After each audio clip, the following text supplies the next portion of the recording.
අයිබෝන් සුබ දවසක් වේවා.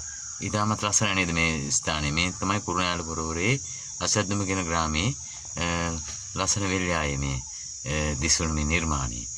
නෙළුම් මලක්. බලන්න නෙළුම් මලක් බෞද්ධ කොටියක් සමග තියෙනවා. ඉතින් කොච්චර විශිෂ්ට නිර්මාණයක්ද මේ? අගය කළ යුතු නිර්මාණයක්. කවුද මේ නිර්මාණ කරුවන් කියලා මම නම් දන්නේ නැහැ. මම මේ අහම්බෙන් යන ගමන් තමයි මේක දැක්කේ. අති විශිෂ්ට ගණේ ඇත්තට වශයෙන්ම හඳුන්වලා දෙන්න පුළුවන් අගය කළ යුතු නිර්මාණයක්. වෙල්ලායේ මැද්දේ හදලා ඉතින් රැයට කොහොමද කියලා බලන්න මම ආයෙ පාරක් එනවා මේක.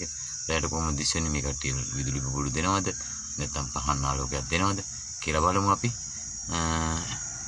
ඊටමත් ලස්සනයි මේ සුන්දර වෙල්ලාවේ තවත් ලස්සන කරා මේ දසුනේ. අපි බලමු රාත්‍රී කාලයක මම කොහොම හරි එන්න බලනවා. රාත්‍රී කාලේ වර්ෂාවෙන් කොහොමද මේකට බේරගන්නේ බලමු අපි මේ දසුන නැවතත් වාරයක්.